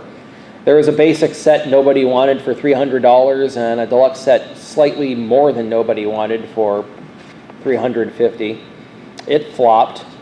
Bad marketing, bad confusion over what gamers wanted, confusion over what it was and its relationship to the Wii. It lost developers. There was a vicious cycle. It didn't get games because no one was buying it. Nobody bought it because it didn't get games. And what games come out did get censored at times too, like Fatal Frame and Sharp FE. I didn't know about that. But I do know there's 50 games on game rankings for it with an 80% plus review score. We got the amiibo, though, for it that we love. What Nintendo lost in Wii U, they somehow made up for in these amiibo figures that people filled their houses with. But the wife is worried they're going to overrun the house. I am not. I just hate dusting around those things. Yeah, she also hates dusting off my Gashapon figures that she knocks over and breaks. Poor Link lost his arm and can't hold his sword anymore. Sounds like we need to start cleaning. Or go back to not cleaning like I did before she got there. Well, then fine. Enjoy the dust. Well, if you wouldn't pick it up. Yeah. Did you find out any good Wii U games? I will defend the Wii U. It had. I'll defend the Wii U to the death. It's probably my second or third favorite Nintendo system. I wouldn't say that, but I would say it's not the Virtual Boy 2.0. No, absolutely not. Well, nothing is, but... Technically, the Tiger R Zone was the Virtual Boy 2.0. It could have been a lot better. The Wii U was great for first-party games. It was good. The problem was the marketing. Yeah, Nintendo Switch marketing a million times better. Yeah, we'll get to the rooftop parties in a minute, but yeah, like I said, there's 50 games you can find for it with 80% or better review scores on game rankings, Metacritic, what have you. Mario 3D World, Darksiders, Pikmin 3 was great, Zombie U was good for what it was and has a really good multiplayer mode. I love Splatoon. People like Bayonetta 1 and 2, Shantae, Fast Neo Racing, Axiom Verge, Pokken. Who's got some favorite Wii U titles here? I love Bayonetta 2, and the fact that like Nintendo is basically resurrected the franchise when Sega wanted nothing to do with it proves And that Microsoft. It can be Nintendo is more than just a kiddie company because they still let Bayonetta be sexy as hell. Yeah, fun fact. So Platinum can't find anyone to fund Bayonetta 2. They go to Sony, they go to Microsoft, and then as a last-ditch effort, they go to Nintendo, who just gobbles it up. They were so happy about it. There's a Did You Know Gaming you can watch on Bayonetta. And, you know, they were making these designs for Bayonetta, and they were making them more conservative because they thought, oh, we're developing for Nintendo. We can't have our tits hanging out. And then they bring them to Nintendo, and Nintendo's like, what's up with this? Where are her tits? You can't see anything. Make her sexier. And then we got the sexy Bayonetta and the sexy Zelda and Fox costumes that we have now. And that short hair. Oh. Each their own. I'm encouraging the wife to grow hers out. It was about half of that when I met her. She's happy with it, though. Any more thoughts on the Wii U next to the ferry? I actually gave up on buying Nintendo platforms at launch because every single time I did that, it would have this awesome Zelda custom, like DS or 3DS. So the Wii U comes out, I'm like, I want to get it, but I know there's going to be a Zelda one. So not even 2 years later, Wind Waker HD bundled with this awesome Zelda thing. I'm like, awesome. And the next Zelda game is going to come out for it too. And I waited and I waited and I waited, and 3 years later, Breath of the Wild finally came out, like, great. And it's a Twilight Princess all over again. You know, no big deal. When I get a Switch, I'll buy it on that. The Switch comes out, is all one, I'll get that too. Yeah. It's hard to blame you for that. Nintendo, as we've been touching on over and over, likes to revise their hardware and make special designs for their hardware. Though you had to get Twilight Princess, you didn't have to, but the honest way to do it was to get Twilight Princess HD and the Amiibo and get through the trial dungeon to get your 20-heart Wolf Link Amiibo to join you in Breath of the Wild. That was so much fun for me. I scanned the one Amiibo, I got Epona, then I got Wolf Link beside me, and I feel like I just take on the world with my posse now. Did you have something, Leighton? The Wii U is the only Nintendo console I don't own, because when it came out, I said I was going to wait for the new Paper Mario, because there had been one on every new console since the N64. Mm-hmm. And by the time it came out, stickers started to come out, and Color Splash looked like Color Splash. Yeah. Well, that's too bad. I think you're missing out. I can defend the Wii U all night. I thought it was a great Nintendo console. It just suffered from bad marketing. Yes, sir. There was this really cool game, downloadable only, called Affordable Space Adventure. Yes. Yeah. I got that as part of a Humble Bundle or something, and I sat on it for months. And I just turned it on one day on a whim. And this is what the Wii U was supposed to be. You got your ship, as a side-scroller platformer with a spaceship. You got that up on the main screen. Then you got the ship's controls down here on the gamepad. You got to operate your engine, switching between your landing gear, your electric engine, toggling the power back and forth. This is what I always saw when I first saw the Wii U. And it was terrible to me when I got it at launch, and I got Call of Duty Black Ops 2. I never played a Call of Duty before. I bought it on hype and the fact that I like shooters in general. And there were 0 touchpad enhancements. I thought, oh, this will be a good fit for it. I can pick my gun and my grenades. Maybe there'll be a radar or something. No! You can play it on the TV or you can play it on the gamepad. And that was all they implemented to it. And it was lazy development like that that harmed the Wii U. Still to this day, I'd love to see Grand Theft Auto 4 on the Wii U. It would be a perfect fit. Select your guns instead of switching through them one at a time on the D-pad. GPS on it. Tilt the controller to steer your car, to aim your sniper rifle. Kingdom Hearts would have been great on the Wii U. I hated having to go through those menus with the D-pad in Kingdom Hearts 1 and 2 on the PlayStation. I could have just had all my spells and all my items right there on the gamepad for me to touch in an instant. And it just never happened. I know that a big feature for the Wii U that made an ex-boyfriend at the time and I absolutely fell in love with it was being able to download old GameCube and old Game Boy Advance games directly onto it and play it on the giant 50-inch screen TV. Mm-hmm. It was amazing playing like Mario and Luigi Superstar Saga on a giant TV, just to see how horrible the game was, but wonderfully nostalgic. Yeah, there's an article from a few years ago with, I think it was for the 25th anniversary of Super Mario Brothers, where Miyamoto said it was embarrassing to see it blown up on a large TV like that, because the older CRT TVs used to be a lot more forgiving. Now you see just how bad the graphics were. But we didn't care because it was fun. Here's a what-if scenario for everybody. What if the Wii U was successful We've gotten so many good games. And the successor was not the Switch, but was a Wii U 2? If the Wii U was successful, it would have been the Switch. Yeah. Yeah. Yeah. A Wii U 2 is just the Switch. That was the next logical step. Just combine the gamepad and the console. Right, and we're getting to the Switch, and we may as well get to the Switch. There's no point kicking around the Wii U anymore. The Nintendo Switch, of course, released last year, a hybrid home portable console. Marked Nintendo's return to cartridges, unless you count the 3DS's cartridges, but again, home console. It's implemented a bit of a Switch tax, drives up the price of some of the games. These cartridges, of course, were coated with a bitter coating to discourage little kids from putting them in their mouths, and when the internet found out about that, of course, everybody started putting them in their mouths. I swear, I'm like when you first tasted it with my breath. Don't.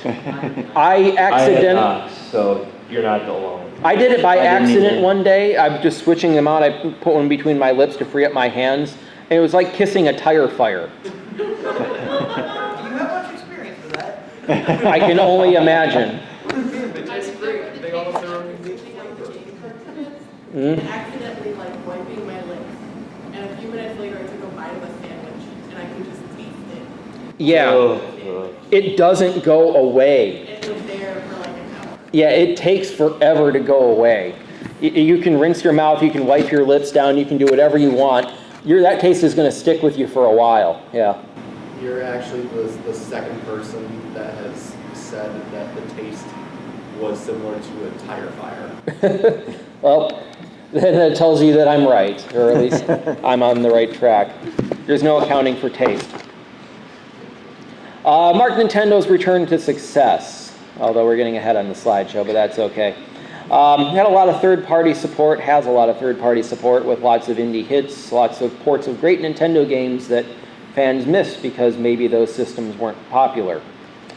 We got the Joy-Con controllers and a whole lot of ways to play. No more asymmetric gameplay, though, like we had on the Wii U.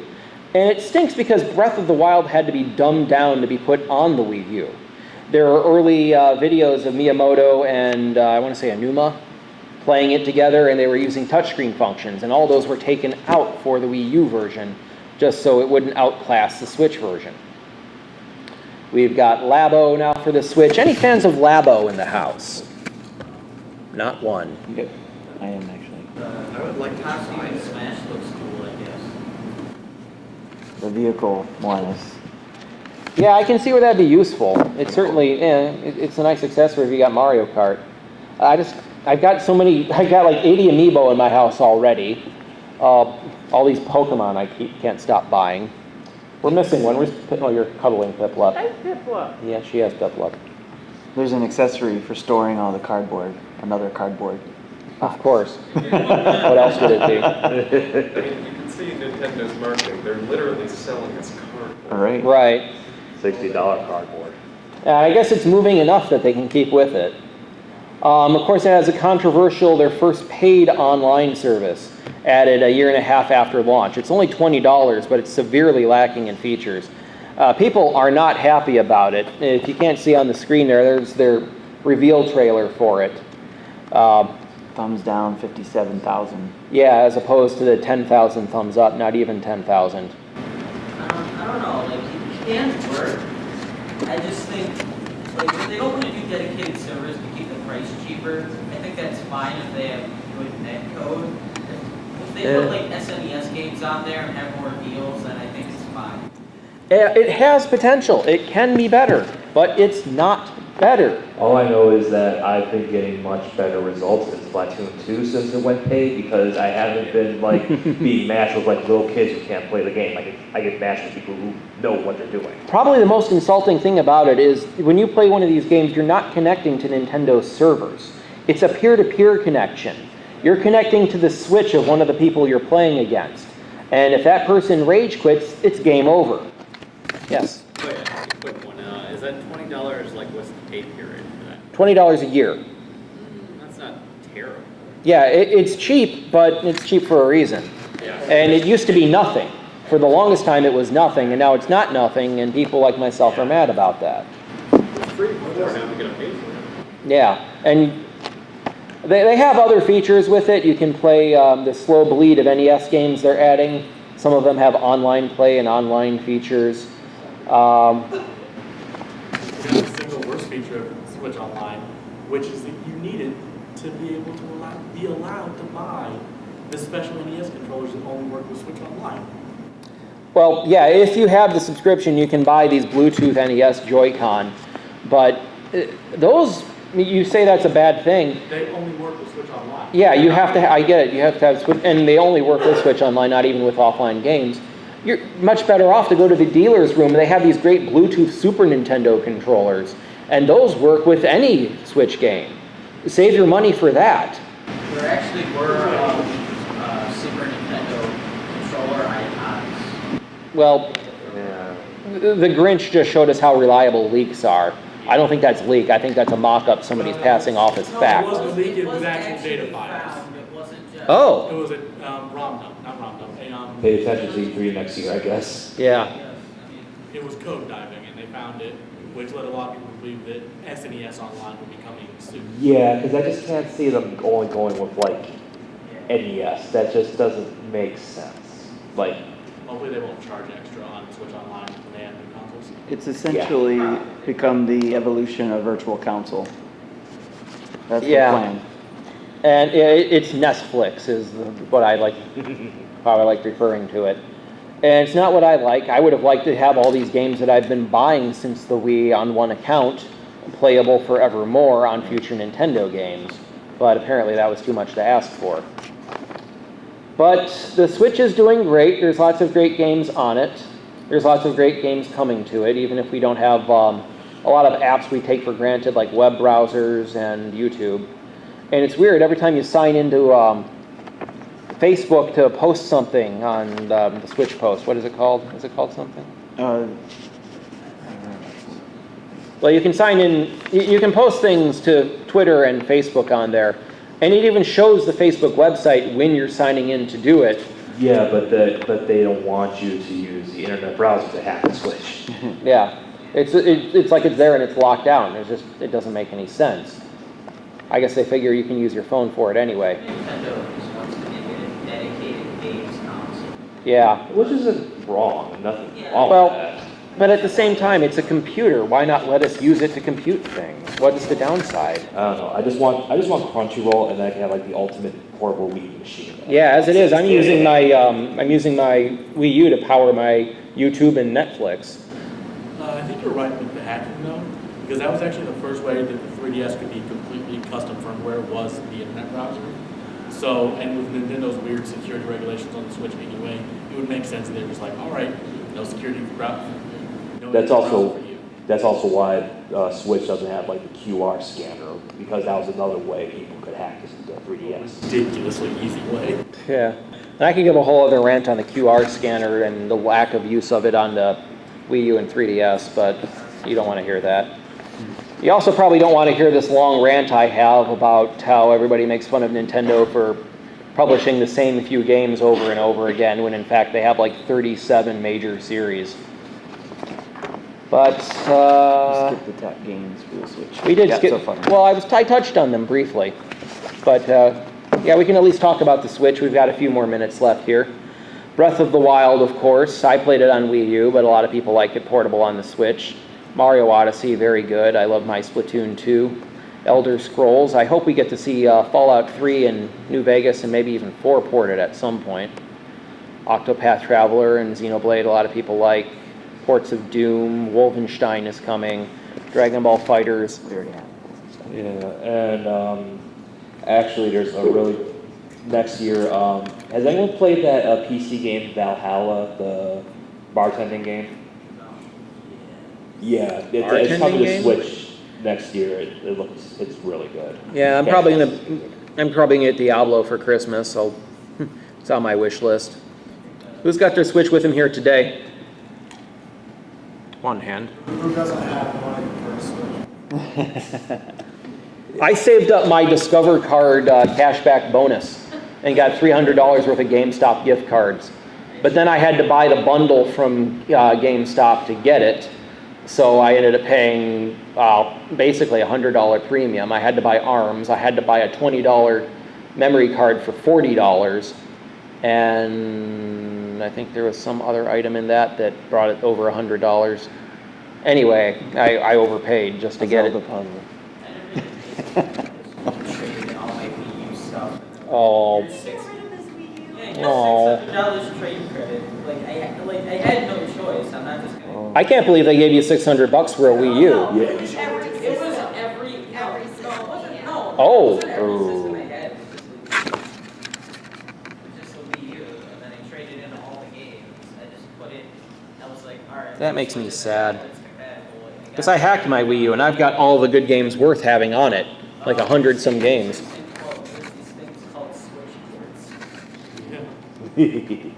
Well, I mean, if you can PC emulate them or Dolphin emulate them, I guess that's one way to go too. I don't know. I would love to see Wind Waker HD from Wii U on Switch, because I love Wind Waker, and having it on the go would be fantastic. You guys have anything else to say? I'm excited about the new console, the Switch. So, and especially with the inevitable enhancements they'll come out with next year for that. But for me, I see it as the new age of Nintendo, if you will, especially Absolutely. with third parties coming on board. And it's not the system I wanted. I wanted a big, heavy 4K Wii U. And I hope after this we see some kind of return to asymmetric gameplay, like a Switch that connects wirelessly to the dock, and you'll have one screen on your Switch and the other screen is on the TV. We'll see what happens. Nintendo's done magical things before. I'm sure that's nothing to them. Mike? In all honesty, the Switch has really done a lot to rekindle my love for Nintendo. Like, I had 3DS, I played Wii U a little bit, but there was just like something, just that magic wasn't there, and I don't know what it is about the Switch, but like having the like great Nintendo games on the go, having like great Japanese games on the go, like to me, like before the Switch, like the PlayStation Vita was my favorite handheld because it had like awesome games, it had like really cool Japanese games, and now the Switch has kind of taken its place, and it's like bigger screen, home great console games, quality games. you know, games that aren't going to be censored like Sony is doing now. It's really rekindled my love of Nintendo. Switch has also been referred to as Vita 2. Yeah. Yeah, Vita 2.0. It's never a GameCube when you need one. Okay, anything to say? My wife plays some casual games on her 3DS. She enjoys, I like to think she enjoys watching me play games. Yeah, I do. Breath of the Wild was absolutely gorgeous, and Super Mario Odyssey is a lot of fun. I love Pauline's song. It's very jazzy, upbeat. We want to do Zoot Suit Mario and Pauline cosplays at some point, but we don't have anyone supporting us. Any comments from the crowd? Anything anybody would like to add in the back? About the Switch, does it's Bluetooth, right? Yeah, it has lots of Bluetooth functions. So I don't know if like the Wii U Pro controllers Bluetooth. I'm fingers crossed because I spent a lot of money on Wii U accessories. It's not out of the box. There is a way to connect to. You have to go find out. Yeah, there's an adapter you can get. I'm sorry, I don't mean to cut you off. It'll let you connect like one third-party controller, and you can use it wirelessly, but you have to leave the adapter in the Switch. It'll work for Wii U, for Xbox, or PlayStation controllers. The 8-bit do adapter. Yeah, that sounds right. I'm waiting for them to do one that'll hold multiple controllers at once. And actually, something I discovered today while playing my Switch, but the Kobo free Wi-Fi is actually strong enough to like go online with your Switch and play. I've been playing like Splatoon 2 during my downtime today, and I have been able to have like great matches and no lag whatsoever. Like I don't know how. That's amazing. It's something for like those of you who have Switches this weekend.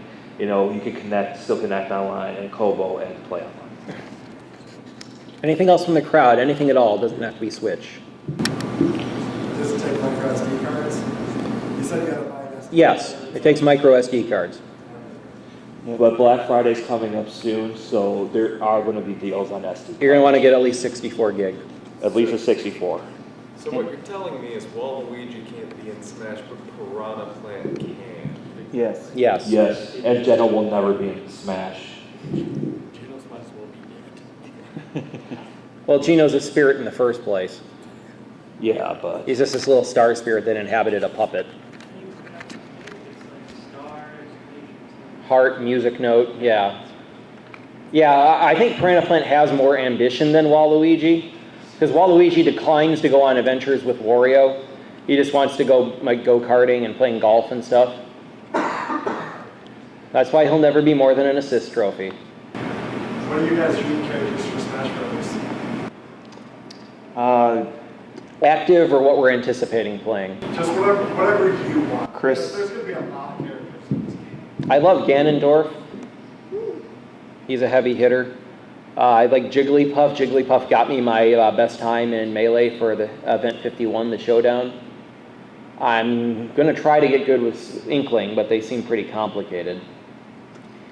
So I have actually a list that I wrote down of top 5 characters I would like to see for those 5 DLCs. I have Leon Kennedy or Chris Redfield from the Resident Evil games. Handwritten. Of course, everybody wants Banjo, but I also wrote down from another Rare game is Jonah Dark. I think would be cool. Maybe even Assassin's Creed, because they got the Ubisoft connection there. Something from there. Probably butchering his name, so I apologize. From the Shenmue series, Ryo Hazuki.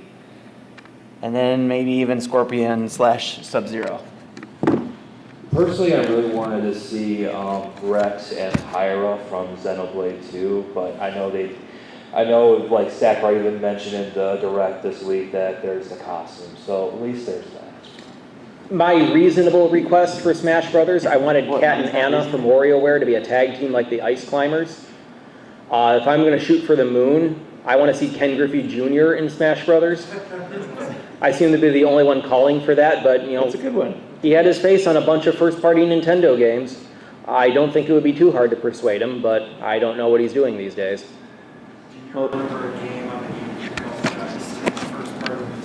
I know of it. I know it got terrible reviews, and I avoided I played it. that. I know what you're talking So about. I own it, and it's one of the worst games ever, but that guy should be in Smash Brothers. He possesses people, he's I have no idea.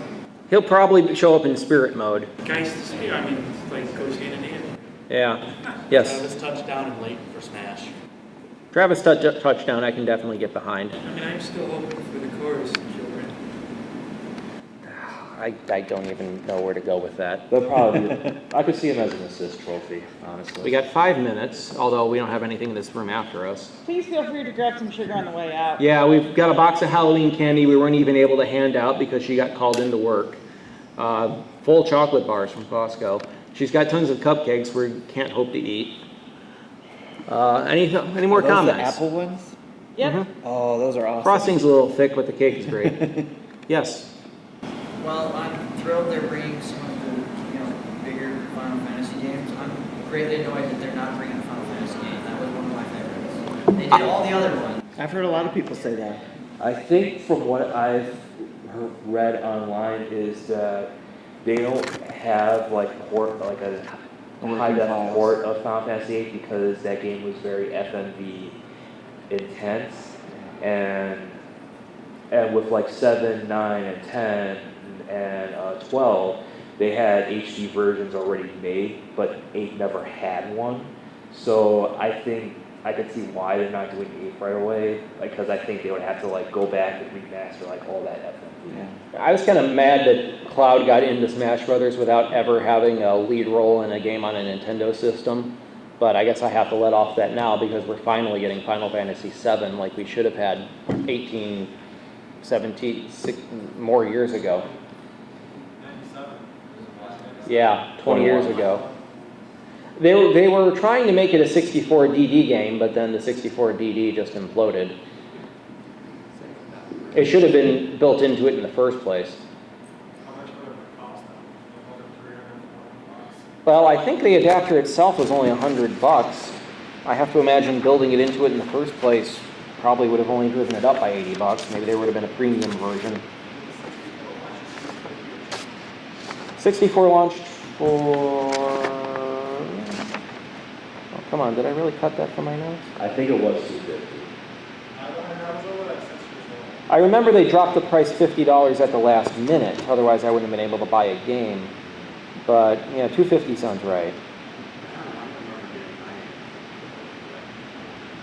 Well, they were selling... Weren't PlayStations going for $400 when they first came out? No, it was $299. Was it? Yeah. I think there was a bundle, a PlayStation bundle that did launch with it that was $400, but I don't remember what was in it. Maybe that's what I was thinking of. Launch price for N64 was $199. Okay. Okay. Sega was like, hey, Saturn's coming out tomorrow or something like that. According to Electronic Gaming. And then the next day, or maybe it was later that day, the Sony guy came out for their press conference. He went up to the stage, went up to the podium, said $299, and walked off the stage. Yeah. Yeah, that's on YouTube if you want to go look for it. Yeah, that's a whole other drama that we don't have time to touch on, and it's not Nintendo related anyway. But I guess we should wrap up, go home, get some sleep, and enjoy Youmacon Saturday. Thanks for sticking to the end, guys. Yeah, thank you for joining our late night panel. And thanks for the conversation. You can always look for us online in any of these places posted on the screen. Yes. Continue that conversation. I am Zippo on YouTube. I have panel videos, convention videos, concerts. Tim has his Nintendo Dads group on Facebook. On Facebook, YouTube. Look for Nintendo Discord. of Michigan on Facebook. It's how a lot of Nintendo fans organize. It's how we know where the demo events are. If you want to get free swag, if you want to play the latest games, that's the place to go. And I will be cosplaying Mario tomorrow, so if you see me, say hi, and I can always, trade Switch burn codes with you. I also write for Dashing Nerds every now and then. I'm a little behind on it. I've been formulating an article in my head, making a case for time in Super Smash Brothers, which I much prefer over stock. Something you can hopefully read about soon. And I do reviews for Nintendo Dads as well, game reviews as well. And thank you all for coming. Go ahead, grab it, take it.